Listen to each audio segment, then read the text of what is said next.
Oh, it's here. The podcast, RaceNuts Podcast. Been talking about it for 6 months. And then some with then we spent an hour arguing with the computer. Trying to get the microphones to work. And I got a really squeaky chair, so I do apologise for that. I'm Ash, by the way. This is the voice of Ash. And I'm Dan. I'm also known as Southie on TikTok, and I think that's all where my stuff is at the moment. Get the plug in, mate. Get the plug, yeah. Got to get the personal plug in. Yeah. So, yeah. Well, last time I checked, it's got more followers than what we do. Hey, same to my TikTok, but I abandoned my personal content creation ambitions to come here and to RaceNuts and start that up. And where I am my personal TikTok, I'm just actively talking crap now. Despite the small interruption of the phone call, we've got business to talk, shop to talk, I guess. Excuse me, bye-bye. Alright. Probably was worse. Alright, you could have done that quietly. No one would have ever known that happened. Okay, so last events that have been happening, big ones would be Sandown, quite a while ago now, almost 2 months, I believe, that we did attend. We got into the Blanchard racing garage and team and all that. We had a good chat with John. Yeah, John Blanchard and Scott. Yeah, Scott the PR. Social media PR operator. He's probably not listening, but shout out to Scott, grouse bloke. Yeah, thank you to Blanchard Racing for letting us get in and do our thing and, find our feet doing that. And a thanks to Todd Hazelwood for giving us the time. Yeah, Todd, for giving us plenty of time to interview him. And, there were some questions in that podcast, in that interview that didn't make it. I don't know why, but I'm not afraid to name and shame Ash on the podcast. Yeah. The last question that did not make the edit was cat or dog. This was something he brought up to me prior to the interview that I initially thought it was a joke. Yeah. Because you had this long list of questions. Very good questions. I did a lot of research, actually. Yeah, and then I read the cat and dog one, and I said, "What's this?" And he said, "Oh, I thought it might be a bit of a fun one." I was like, "Don't ask him that." And then you laughed. And then I was holding the phone, so I can't hear what you actually say until we got into the editing room. We saw what our good friend Adam had put together once he was done editing it. And he turned around to you and said, "Oh, by the way, I got rid of the cat and dog question."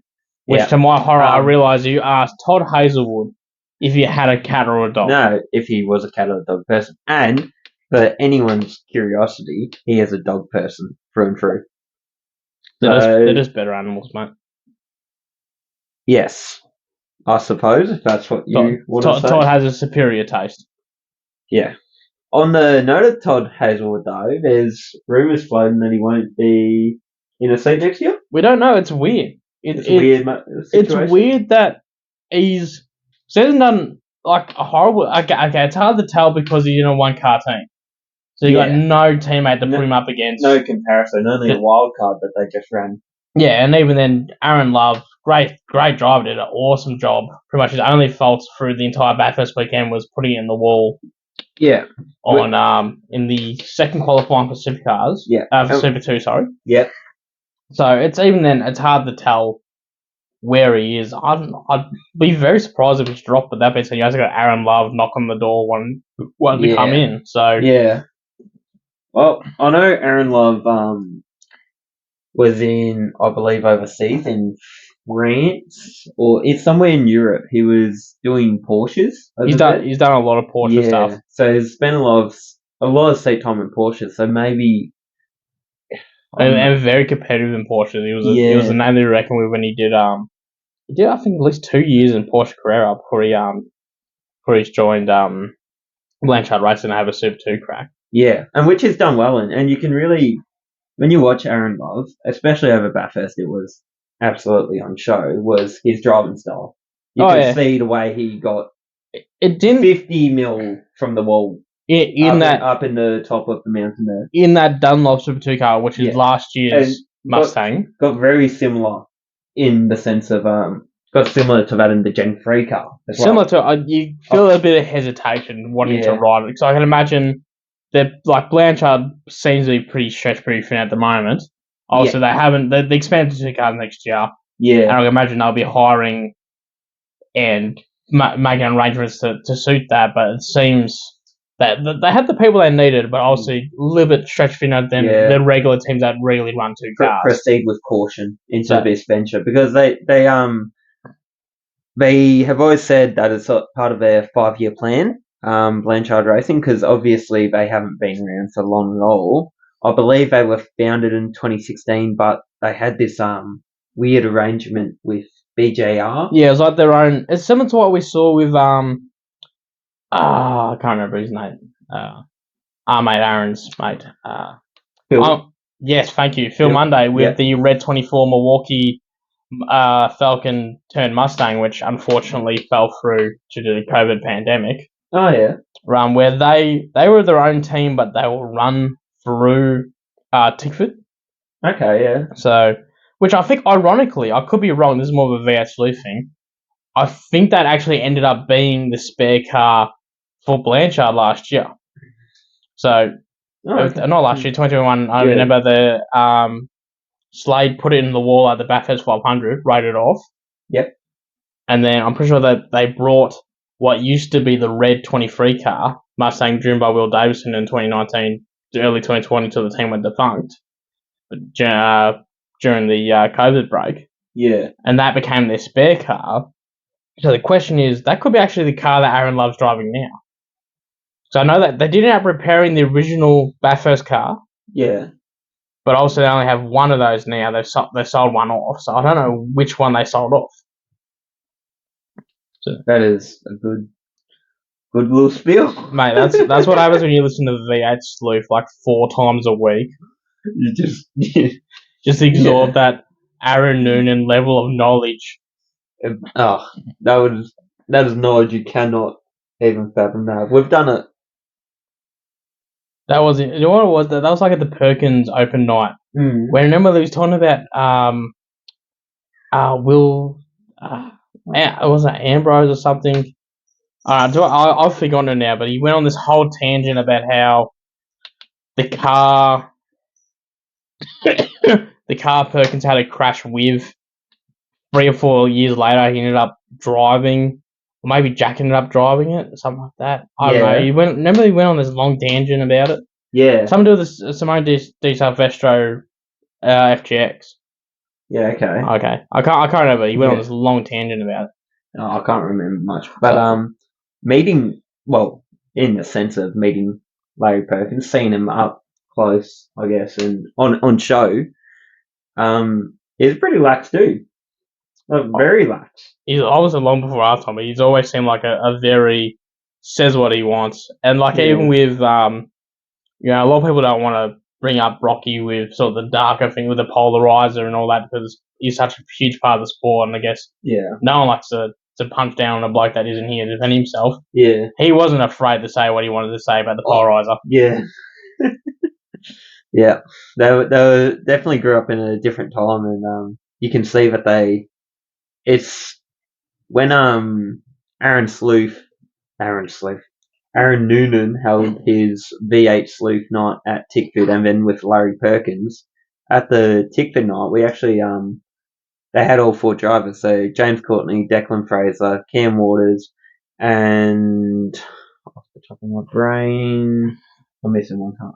Oh, Thomas Randall. There you go. Thomas Your Randall. mate. Yeah, my mate. I've already got a photo of him, but is what it is. Fangirl for him. Hey, that's a good effort to name 4 drivers off the top of my head.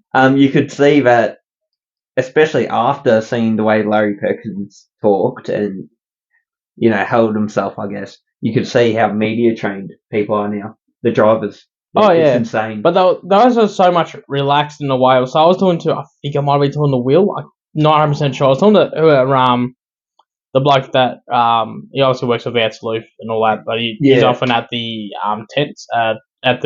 tents selling their books and stuff when they're at events. Yeah. So we're chatting to him on Saturday morning of the 500, and I mentioned that I was at the Tickford night because that was obviously a couple of nights prior, and then I mentioned we're going to the Perkins night, Yeah. And he was saying about how many people say to him, going like, "Oh, you should record this. You should put it out as its own podcast." It just would change the whole vibe of them knowing.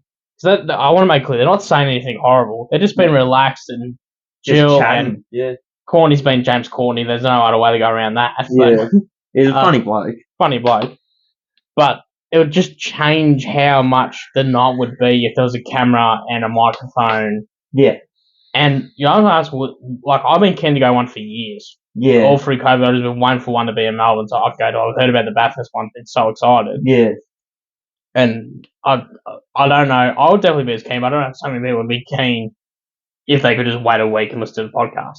Yeah. No. Or watch on YouTube. Yeah. It's the excitement of like the places that those shows take you, and like just the whole atmosphere of it, and then you have the super fans of the teams and the drivers, and it's really awesome.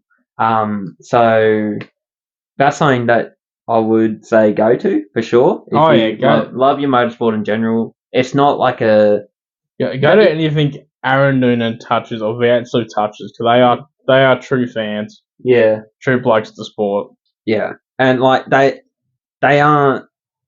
Aaron Noonan especially does not come across as biased to any team or anything like that. He is, and when he does these nights, he's not necessarily a journalist either. He's just a bloke having a yarn with the drivers and team owners who's just got great connections, which we hope to get to one day. But we'll get there when we get there. And so at Bathurst, there were obviously plenty of people there. The campsite's apparently sold out in like 90 minutes.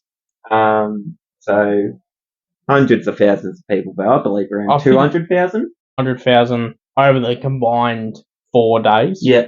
So because I remember someone saying that the max comes out to about 55,000 per day, which is that it's probably right because they're counting multiple people. Like they counted us 4 times. Yeah, they count the ticket. So we're 16 people just between us. Yeah. So. But the Grand Prix does the exact same thing. I guess it's hard numbers to get because you will get people that only come Saturday but not Sunday, or Sunday and not the rest of the weekend. Yeah. So, but before we move on to Bathurst, I wanted to point out a little bit on this strange Blanchard situation. Yeah. It's a hard one because the rumor is, and Corny said to media, recording this on the Monday prior to Gold Coast. Yeah. Corny said to the media he's going to have his announcement about his future ideally by this weekend, if not during the weekend. Yep. So we're very close. He's very close to a deal. The rumor has been for a long time, especially since the confirmation that Tickford was dropping from 4 cars to 2 cars, and that him and Declan Fraser would not be part of that. Yeah. That shrinking process. That he's going to Blanchard, and that you get stuck with this sort of almost Alpine situation of. Got 3 good drivers. You got Aaron Love, that's clearly on the level and is only going to get better and better and better. Yeah. You got James Corney, who's so now the Statesman champion. You know, he's in good hand. He's definitely in the later part of his career. Yeah. Safe hands. Yeah. And you got then you got Todd Hazelwood, which is hard to get a gauge on him because he's had no one to really compete with throughout the year, and it's hard to tell is it the lack of because there's definitely been a performance drop. Yeah. From last year with Tim Slade to this year with Todd Hazelwood. Yeah, absolutely. But is the performance drop from Gen 3 and Ford and all the struggles there with parity, or the team struggling to get the head wrapped around their Gen 3 car, or is it Todd? You don't know. Exactly. So that makes it hard for you. Do you gamble? Do you take a gamble on the rookie? Do you tell Aaron he's going to have another year in Super 2 or chilling on the sidelines with a co-drive?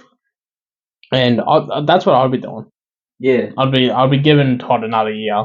Yeah. Putting him up against Courtney, then you can put the cards on the table and see what's really going on. Yeah, what you're working with and all that, because they're 2 totally different teams. Todd's only been in a seat for a few years, if that. Yeah. And Courtney's been around since the dinosaurs. I think I could be wrong. I'm pretty sure he made his debut.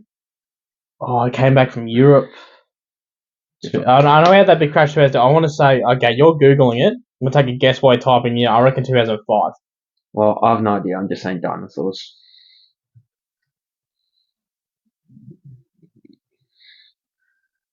2005. Oh, with the Holden racing team in the endurance races, co-driving with Jim Richards. Yeah, that's right, because he almost got Brocky. Oh, yeah, he did too. He did mention that, didn't he? Yeah. That it was originally going to be Brocky, and then that fell apart for some reason. Yeah.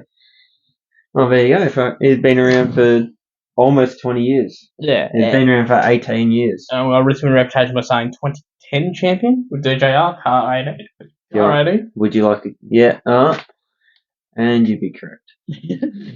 Once again, I need to go outside. Yeah. Just for, I guess, context of Dan's terrifying knowledge of V8s and stuff, I bought this mouse pad from the National Racing Museum in Bathurst, and I was like, hey, I just liked it. It was, it was a mouse pad with nice cards on it coming. It was the mouse pad of the start of the Bathurst 1000. Like cars on the start line, running up turn one. And I said, hey, Dan, what year is this? Just out of pure curiosity. And without blinking, this man told me 2012, I believe? 2011. 2011. Right, there we go, 2011. He even remembers to correct me. So that was terrifying. And then from that moment, we really realised how much he needs to get outside. It was funny though, but it's scary, and we know because we've met many of these lovely people. I am nothing but an ant. There's some of the people that can pull some of these. Not even talking about like professionals, like the V8 guys. Just hard fans that can just pull these numbers. Yeah.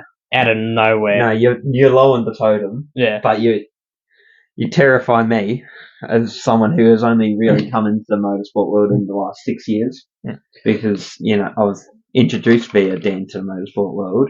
I taught him racing lines. Yeah, taught me racing lines, and then I got better than him.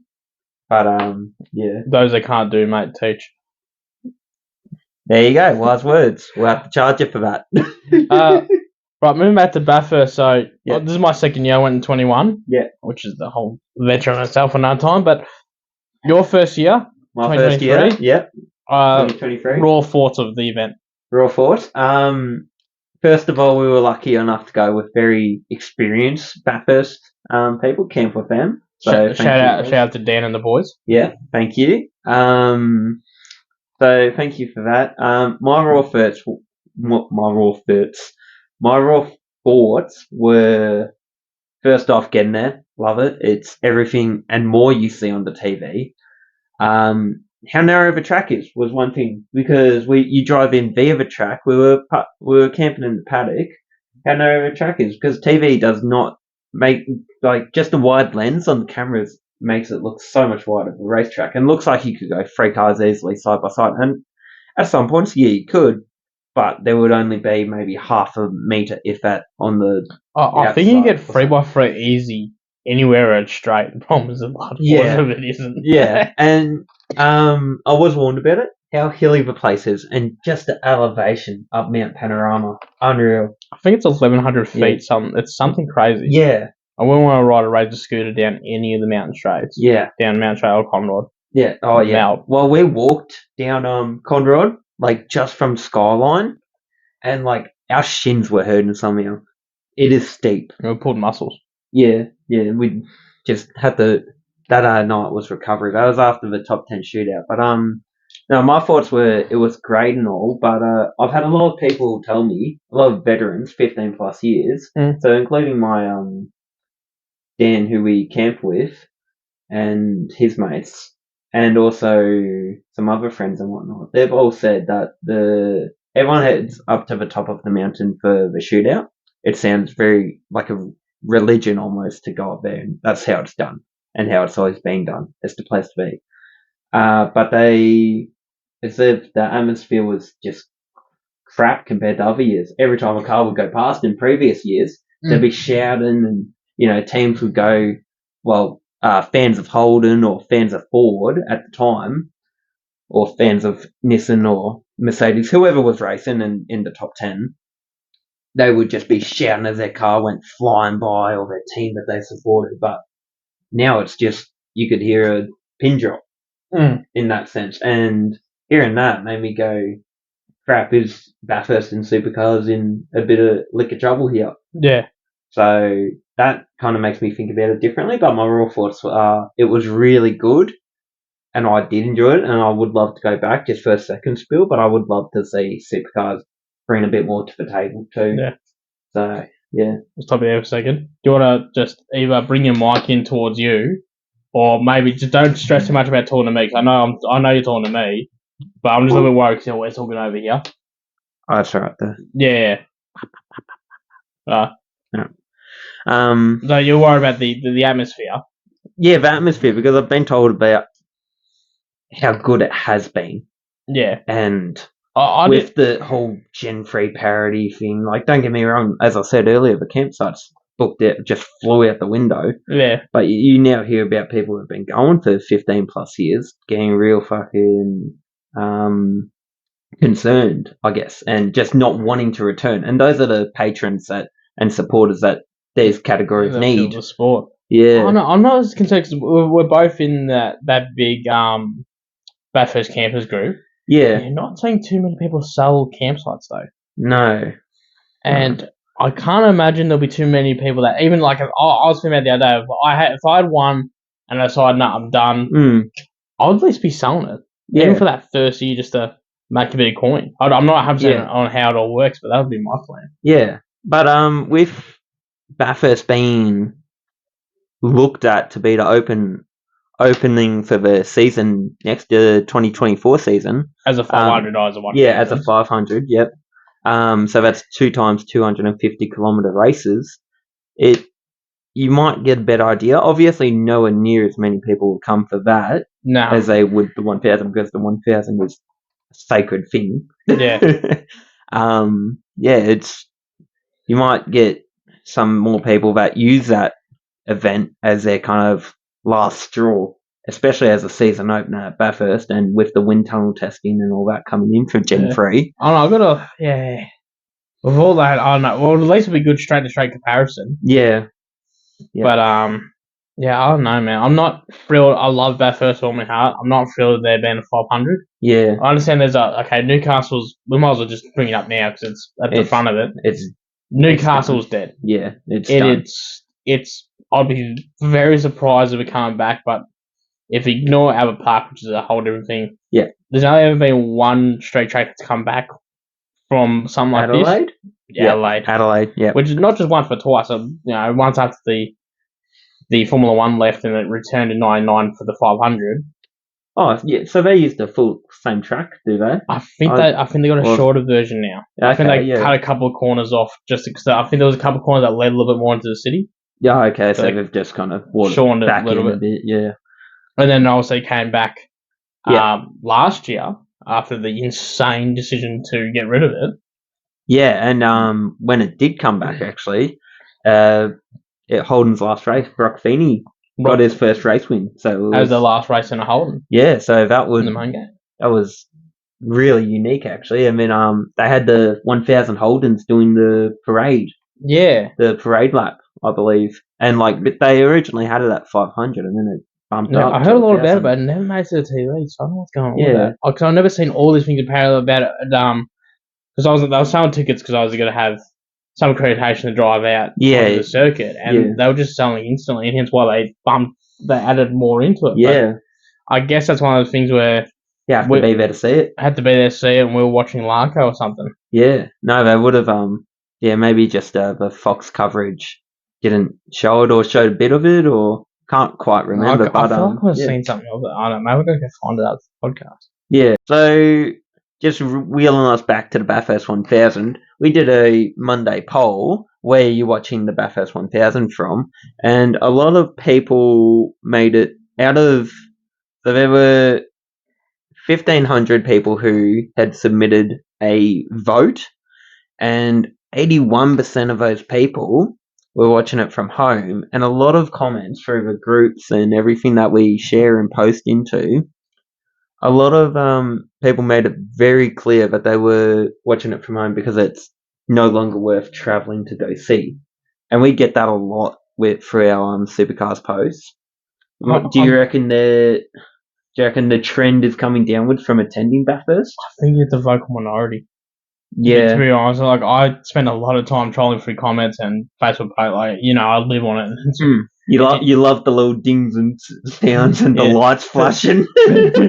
Feels the endorphins. It's like tickles your brain. It's like my version of the pokies when I see that we got a like or a comment. Yeah. But I don't know.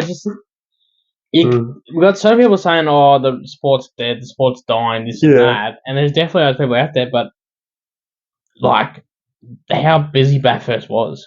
How busy the 500. The 500 was so full. Oh, the Sandown 500? Yeah, there's some people saying, it doesn't look that full. Trust me, if you were there, you knew there was a lot of people there. Oh, yeah. 100%. It may not have sold out. I like cat. That's right. We got a cat coming through the podcast room. All right.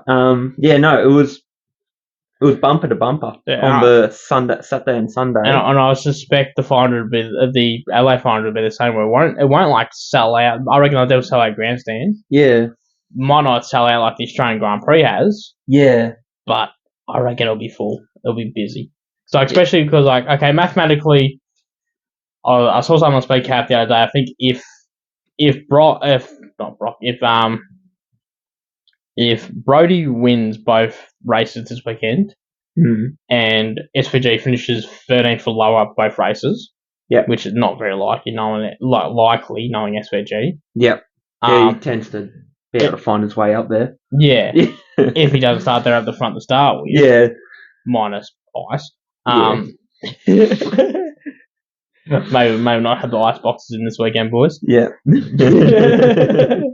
Apparently he can steal it at Gold Coast, but let's be real, that's not very likely. Very far-fetched, given that there's at least, I believe, Chaz is still mathematically in there. Chaz still mathematically in there it would 47 points. Yeah, it would take a dumping off Brody, Brock, Will Brown, and SVG to even... Yeah, well, the fourth one contained obviously Brody, SVG, then followed by Brown and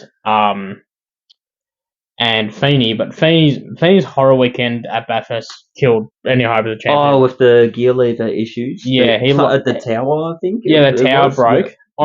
Did you see this? But did you see the VS Lifter thing about this? I think they said that all Triple Eight cars at least had cracked.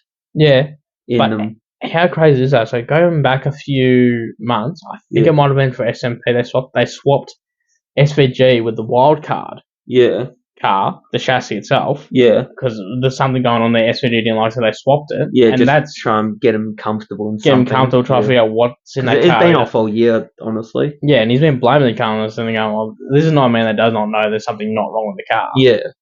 So they swapped it, and that's in the work for him, and they kept him in that car. So obviously that was the first car to break, SVG's car, which they initially thought, Lounge is apparently renowned for being quite rough on the gears. Yeah. And so they didn't think anything of it. Lounge just pushed it a little bit too hard and snapped. Yeah. And then Brox is gone. Yeah. They didn't tell SVG because no one really tweeted at that point. That was a Triple Eight thing. Yeah. Theoretically, if SVG had stayed with that car, it would have broke too because they found later his was also broken. Yeah. Like it was starting to break. It was strained at least. Yeah. So, and also that's done. The only races that's done outside of when it came with SVG at SMP was that besides test days for the Zane and Goddard, Lowndes and Goddard. Yeah. All it had done was when Zane Goddard did the free races at Darwin. Yeah. So that little bit less mileage literally saved SVG's Bathurst. SVG's race. Yeah. Wow. It's the depth of all these small things that make up to Bathurst is renowned for you have to just everything has to go right. If something that does go wrong, you have to be onto it quick, smart. So to be able to pull that off is awesome. A lot of people will always talk about parity with the Gen 3 and stuff. I hope it's just a bump in the road personally. I think it can't is. Come 2024, will at least be a lot more closer to what was promised. Supercars have released many statements, and we do see all the comments that come through our page if like not 80% of the comments we see come and through. just us, and we see everything that gets posted everywhere else too. Yeah, so when people are always calling it the Chev Cup and whatnot, they are more than welcome to their opinion and stuff. But let's hope, Ford have released statements with all the Ford teams. They've done that a couple of times, I believe, if not definitely one time. Or one joint press statement. One joint, and then on a couple of individual kind of ones lurking around and whatnot.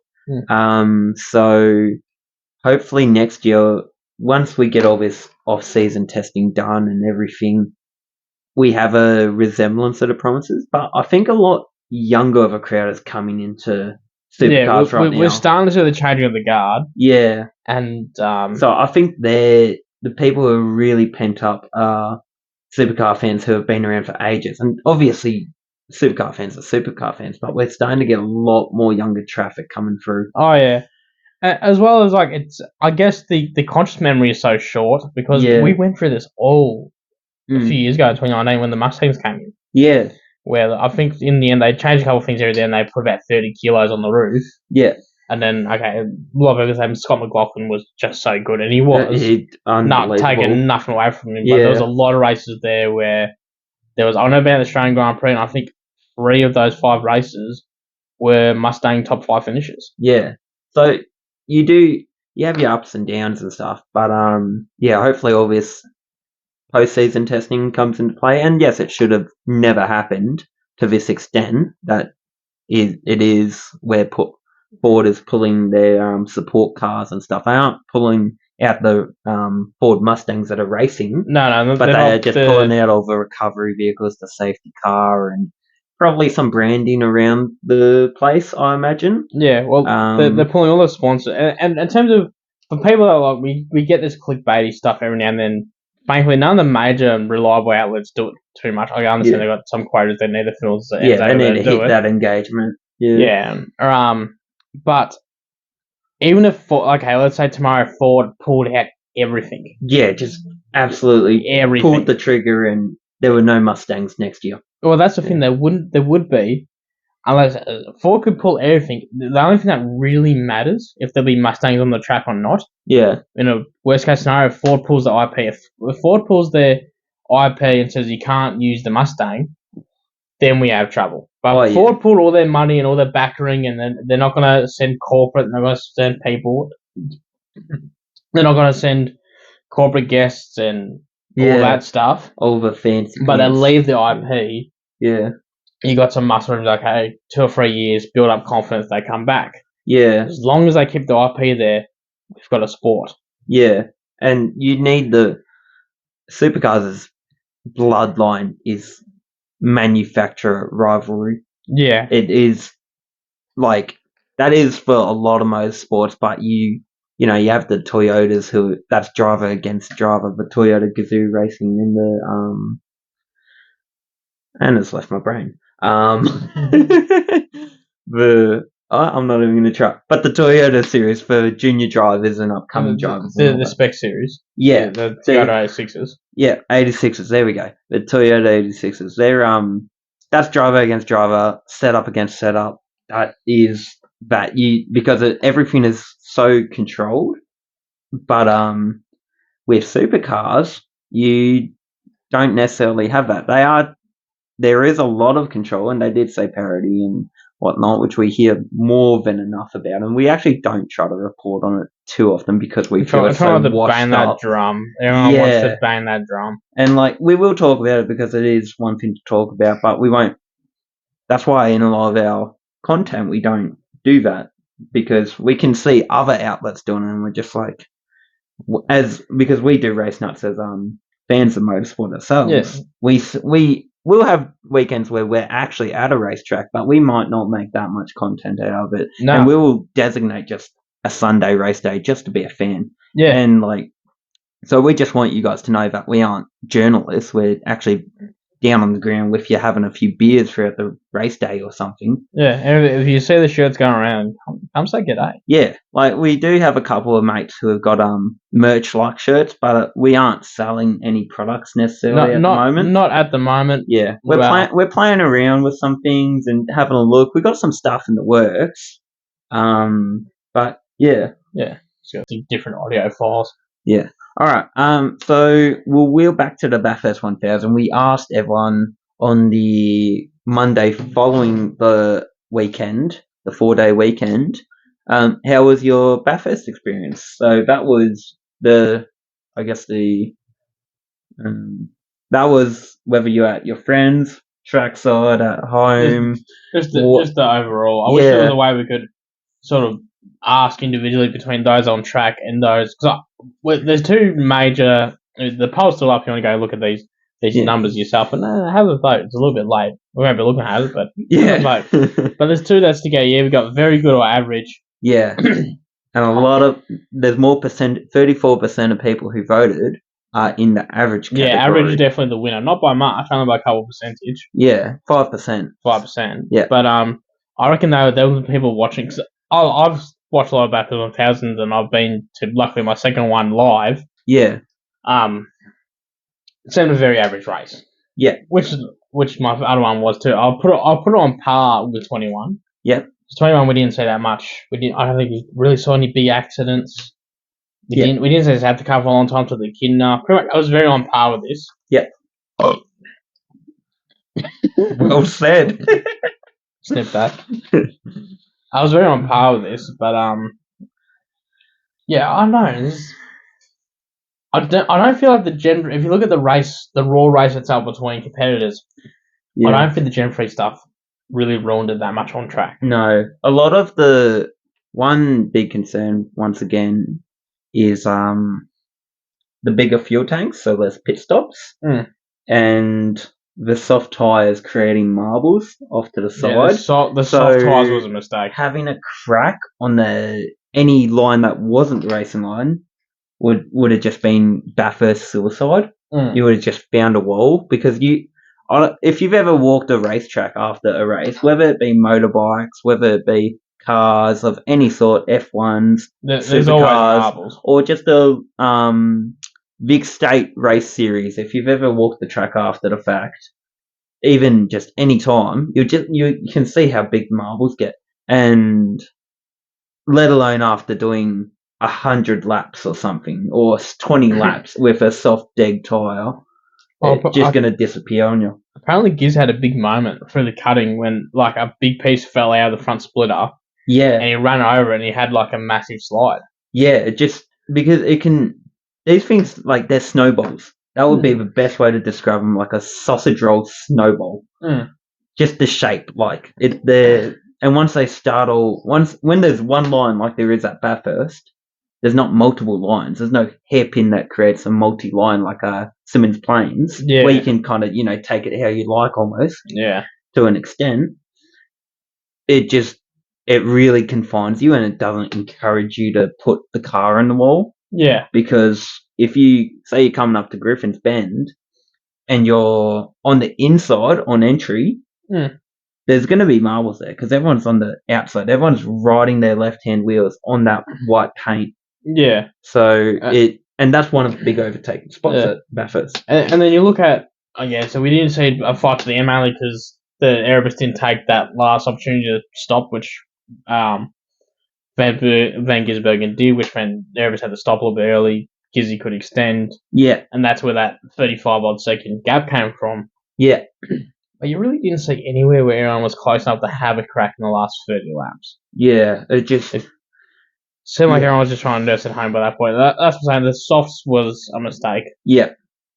Like, the only time that softs really come in to, like, and look absolutely grand, and this is speaking from experience, so there would be plenty of other times, but at the 2023 Australian Rolex Grand Prix, when the supercars were racing there, they had a sprint format.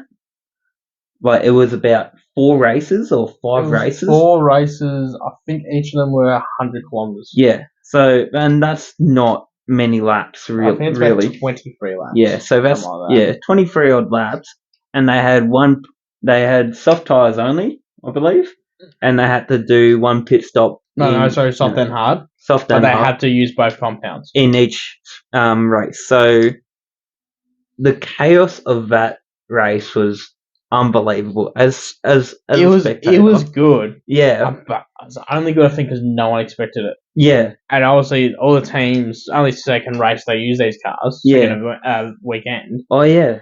All these teams knew what the tyres were like before keeping it quiet because they thought they had something magical up there. Oh, God, these tyres are going to last forever. We're going to walk away with this. Just to find out everyone else was having the exact same same effect. Yeah.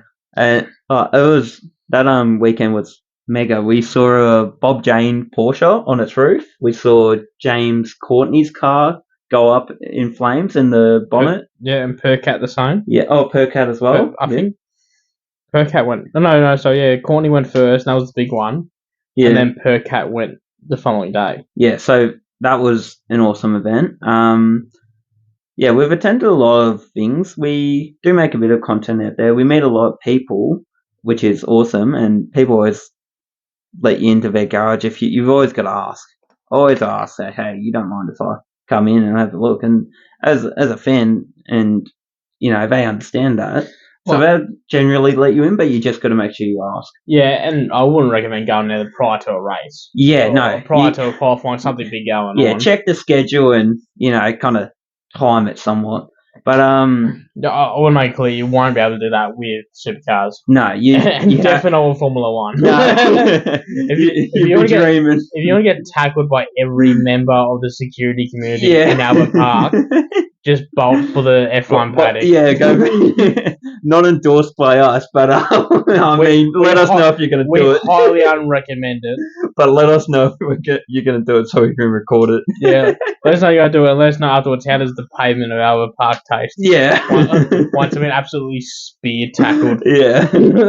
Like, it's when you say the pavement, it reminds me of the meme of Mark Marquez. Mark Marquez tasting the asphalt around the world. Yeah. You know, it was great motorbike driver. It was a great history of everything. And Australia was lucky enough to have him down here over the last weekend at the Phillip Island Grand Prix circuit. Unfortunately, we didn't attend the actual event itself, but we watched it. So a lot of people felt a bit ripped off when the Sunday was cancelled, but there was nothing you could do about it. Like, I don't know what the gusts of winds were at, but when you're travelling 300 kilometres down to turn 1 of Phillip Island and you're maybe at most 300 kilos of person and bike, you get a big gust of wind, you're flying. And with the bike's aeros. Oh, you just saw even with MotoGP, Moto2, which they don't have aero. Yeah. They will go. I can't remember the name of the corner, but you know that next big stopping corner out of Siberia, where you get over Lukey Heights. No, just before you hit Lukey Heights, before you start the run. Hayshed. Yep. They were dropping down like flies through there. Oh, yeah. That was the point where they red flagged it. Yeah, and they're going, I don't know what the speed comparison between Moto2 and MotoGP is, but they will definitely would be going slower without the aero. Yeah, definitely. So they, and when we say aero, you might think they're getting more downforce and stuff, but when you think about a big rear wing in terms of a bike, getting a gust of wind on the side of it, it's like a sail. Or even just the bike itself in your body, you don't have a second wheel. You don't have a lateral wheel to lean on. Yeah. Your balance is everything. Yeah, absolutely. And these guys are unbelievably fit to hold that balance the way they do, going 70 degrees, 60 degrees in corners and stuff. And you get a gust like that with a bit of fucking wet track, you're done. I would argue that doing corner and turn 2. Yeah. A southern loop. Southern loops. But isn't it, I say Gardner corner? Gardner Straight. Gardner Straight doing corner righto. Yeah. Southern loop, that makes sense. They're scary enough in a car in the dry. Oh, I don't want to be on a bike. I don't want to be on a bike at all. We have never driven the Phillip Island track besides the rental go-karts, the hire karts next to it. On the miniature version of the circuit. And one time when I was on the miniature version of the circuit doing the hire karts, it was a little breezy that day. And don't get me wrong, I'm no fitness junkie, but that wind was moving my head.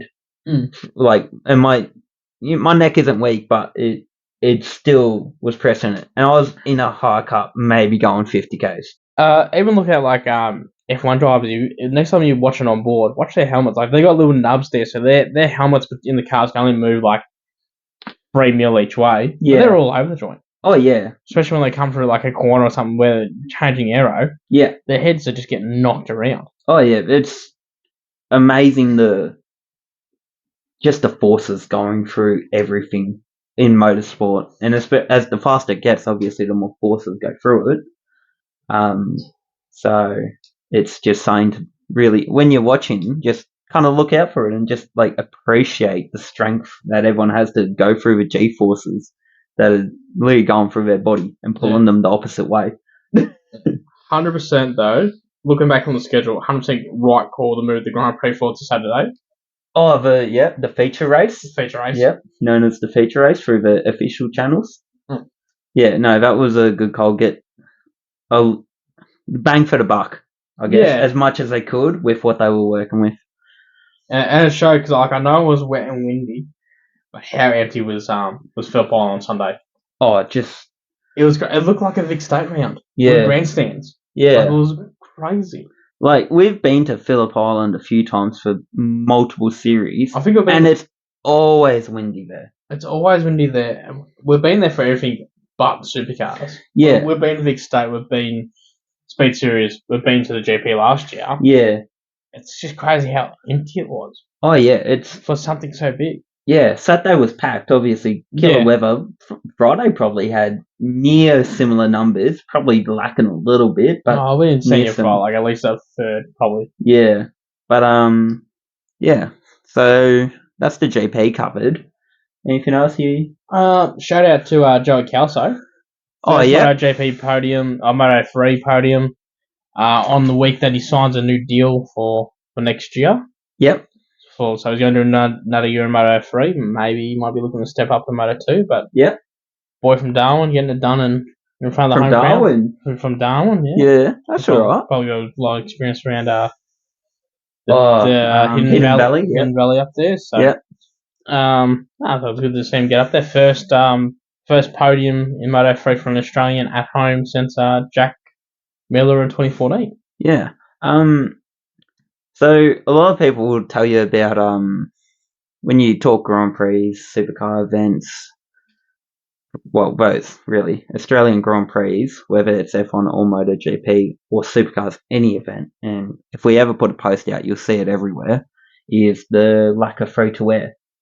And now the Australian Motorcycle Grand Prix was free-to-air by Channel 10. As they have to be, for anyone who doesn't know, anything christened a marquee event in Australia has to have a free-to-air showing. So that's pretty much anything international big. So MotoGP, Grand Prix, Formula One, the Bathurst 1000. Yeah.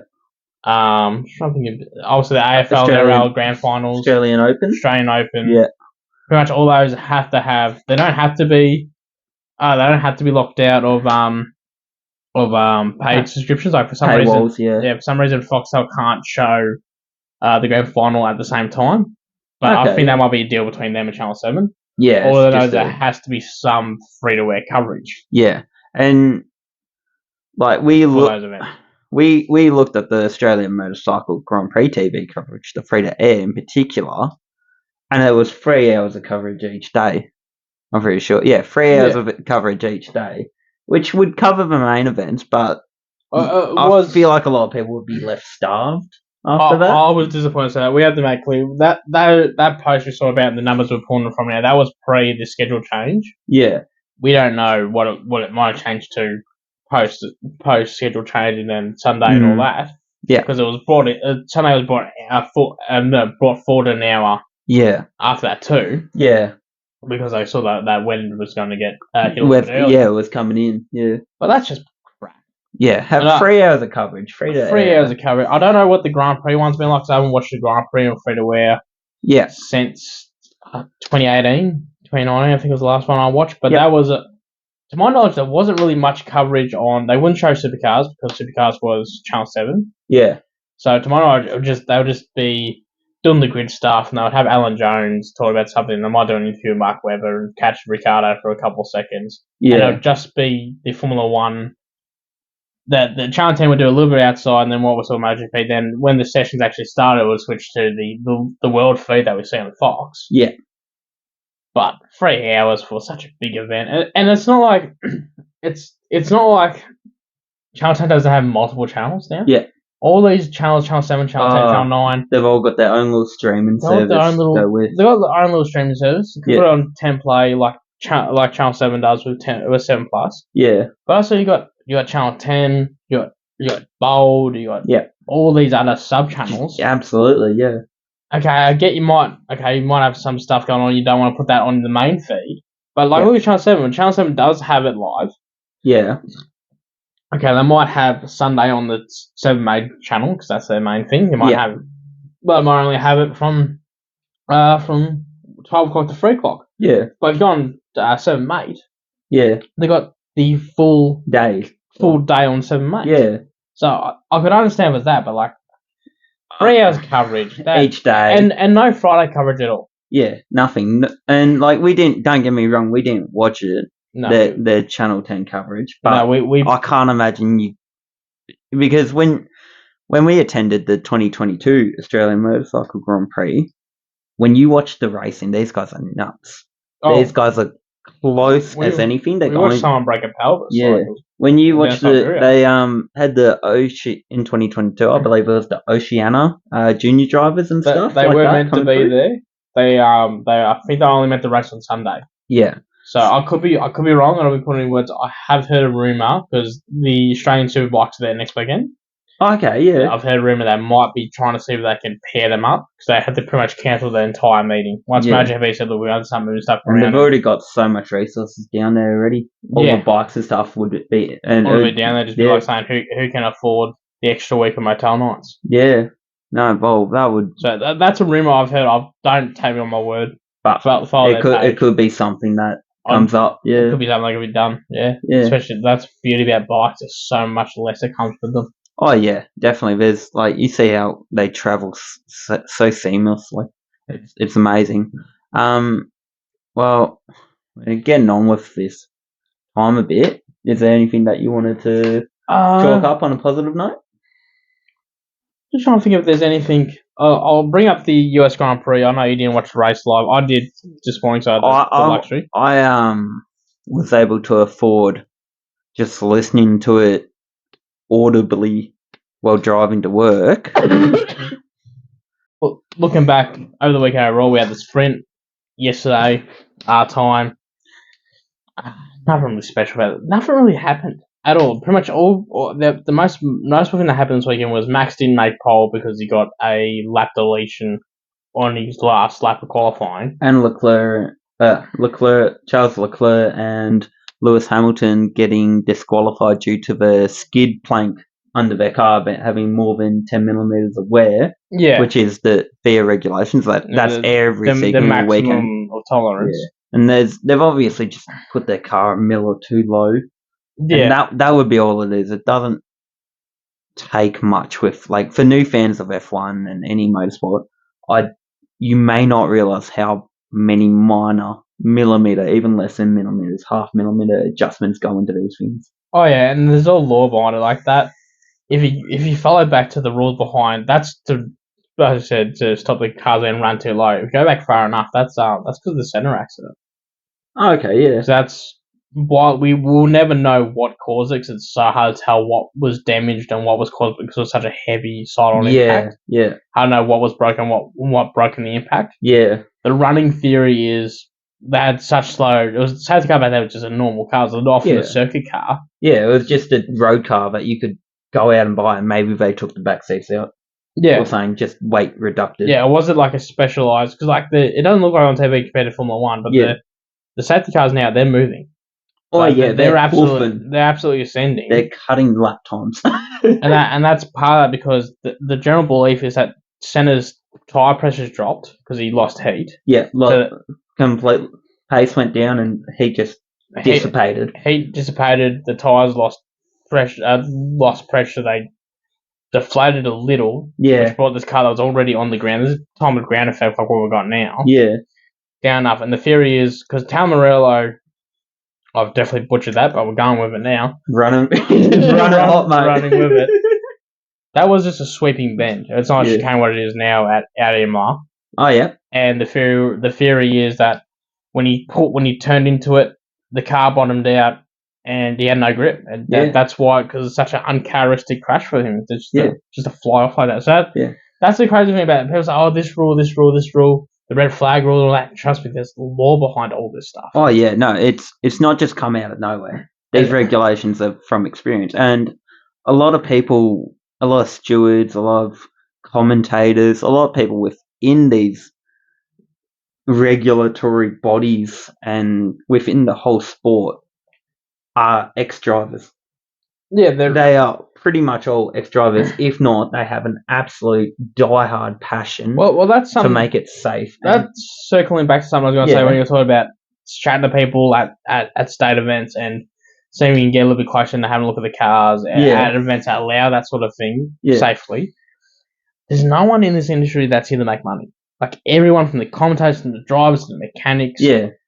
We're all fans. Yeah. At various levels various levels of bank checks, but some have deeper pockets than others, but you still show up and throw a shirt on and give no one here when someone goes by. There's no one here that's there for the money. That's there for I just like to be known. Yeah, like so everyone's got a passion for it. And that's what I love. That's what I love about the sport. Oh yeah, and like when we've talked to a couple people, like when we entered Elliot Barber's garage for just to have a chat, like they just understood that we had to start somewhere as fans, going up a little level, not much. We don't want to go too crazy or anything like that. We don't want to be sitting up in corporate boxes, but by all means, if a team happens to hear this and invites us, if someone that owns one of the corporate boxes at the Brabham grandstand, that would be greatly appreciated. Yeah, we couldn't get tickets. Brabham's our corner, Brabham's Mr. Brabham is very appreciated amongst us too. Yeah, so our corner my corner since 2019. Unfortunately, won't say that. Unfortunately, that's not been an option for us this year, thanks to the great influx of very passionate fans. And we're happy to see you at the track. But if some of you people could just leave us a couple of tickets, I can grab them. Yeah. For next year, that'd be greatly appreciated. Yeah. If you don't mind, we'll sit on your lap. We don't care. Brabham's a great corner, and we'll always recommend it because one thing I was taught early when attending motorsport events was sit near a corner at least so you can see the actual cars, especially. I just had a Ford Ashford. We're talking about Brabham's a horrible place to sit. You won't see anything there. Don't go there. Yeah. Go anywhere else, but everywhere else, great place for the Grand Prix. Don't go sit in Brabham. It's overpriced. Spare your tickets, give them to us. That's it. You won't see any cars turning. Yeah. You don't see that. You want to see them going fast. Go sit anywhere else. The last corner of the racetrack is the best corner. Yeah, go down that Schumacher grandstand. Yeah, because you don't want to see all the cars bundled up. They're going slow. You don't want to see us ugly heads either. Yeah, you'll see us wandering around doing whatever we're doing. That being said, if you do want to see us wandering around, we'll be up the back at the grandstand by the turn 15 and 16, I think it is now. Yeah. The chicane. Yep. So we'll be there. Yep. Another thing about the Grand Prix, just looking way forward to the Australian Grand Prix of 2024. Don't know the sponsor name or anything. Probably Rolex. It's going to be Qatar Rolex. Airways. Qatar won't touch us. Oh. Not. That's not what Qantas will say.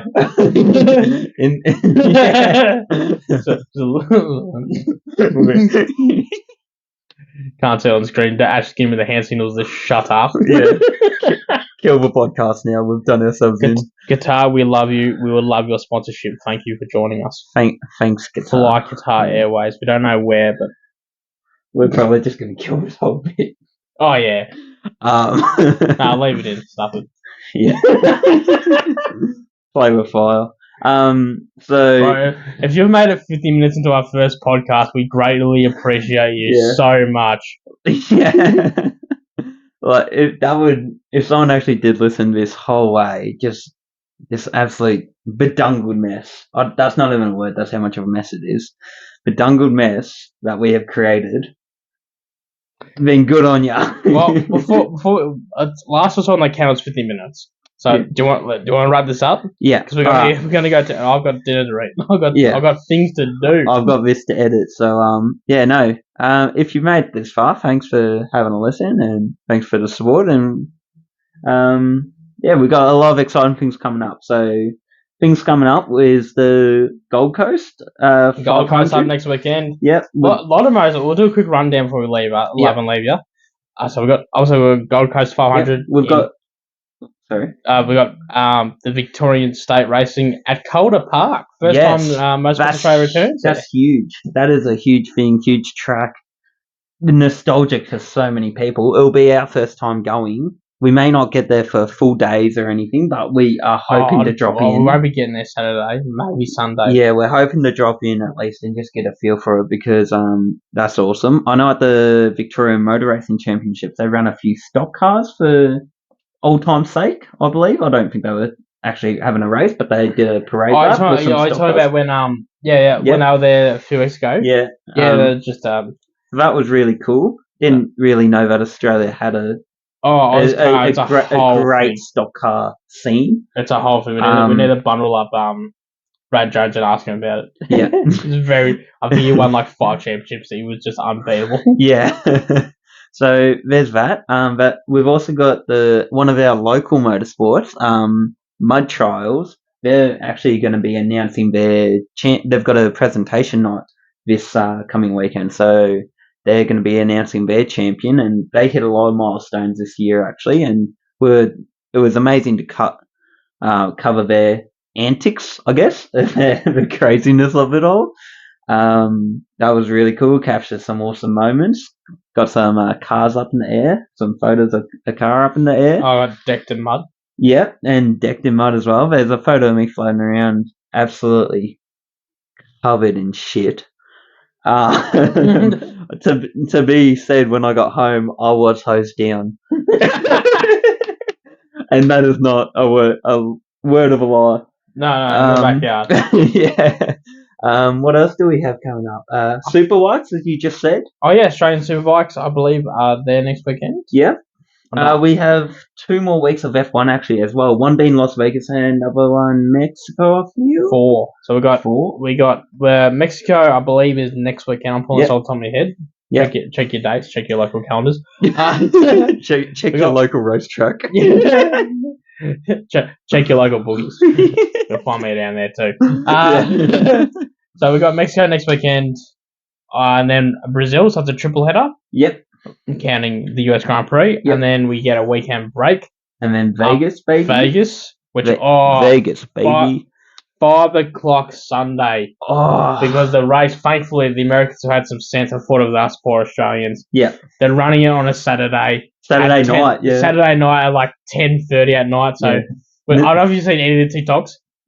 Locals, people that live in Vegas, hate it. Oh yeah, what they've done to the roads, all the construction. But I'll try to explain to them. A lot of it's like the first time, like they've redone all the roads. Yeah, I'll try to explain to them like this is not every year. This is just one big year. Yeah, and like a lot of content I've seen coming out of Vegas locals is like it just looks like they're pushing their luck, getting it done. Like just. It has that feel, don't get me wrong, I don't have their building schedule in front of me, but it just looks like they're pushing a bit of love there. Oh, they're pushing it, but like... They'll get it done. 10-year contract, so if you live in Vegas, pay up or learn to live with it. Yeah, it's going to be there for a while. Is Vegas ever quiet? Probably not. Never been there myself. It's crazy because like, it's known for its reasons. It feels like the most appropriate place to run a a very late Saturday night event. No one's sleeping on Saturday night in Vegas anyway. I was going to say, we say late Saturday night, but that's when people are like going to their Prix. They're going for their pre-drinks and stuff. That's their pre-warm-up over there.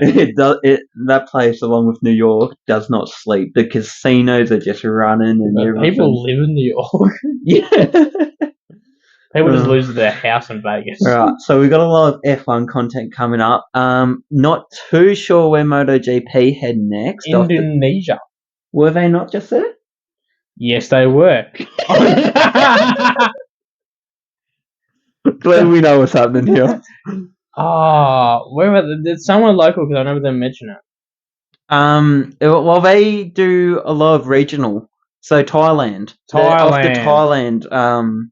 Yeah, That's next very weekend. Yeah. And then they've got Malaysia and Qatar. Very good championship fight going on down there. Yeah. So I'm not going to pretend who's involved because I don't follow MotoGP. I love to, just has this bad fortune of syncing up with Formula One most of the time. And you're a bit more Formula One dedicated, committed. I can say most of their names.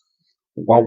Yeah. That's actually a fair point. When you start to get to the MotoGP world, it's very hard. MotoGP, please make another Drive to Survive like show, but make it in English. Yeah. The show's not bad. Yeah. It's not bad. But they're all speaking their native languages. They just don't cater to you and you hate that. I do enough reading as it is. I don't mind it, but it's like I'm gonna finish it. It's on Disney Plus. Well, put it this way, it was that poorly received. They cancelled the second season halfway through filming. Yeah. So, yeah, have another crack. Do it in English, please. Yeah. All right. So, I think off the top of my head, we got a lot of speedways starting up their seasons. So if you've got a speedway near you, get down to it and let us know how that goes, because we're actually looking at going to a couple this season, the 23 and 24 season. If you're anywhere near Avalon or Alexandra, there's a high chance you might see us. Yeah, and if you ever do see us flying around and we've got our jumpers on, it'll be Ash and Dan. If you see another jumper with a different name, there might be one of our mates. If you want to harass them, you can. Send the dogs out on them. If they ask them if they're Ash and Dan, if they say no, ask them where we are, because they probably will know. Yeah, but we'll be floating around.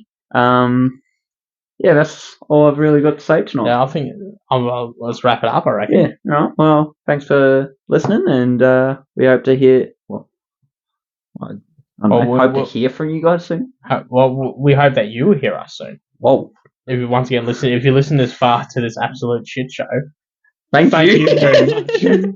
And you bring up the recording screen on the laptop, and that scares me. That's not recording.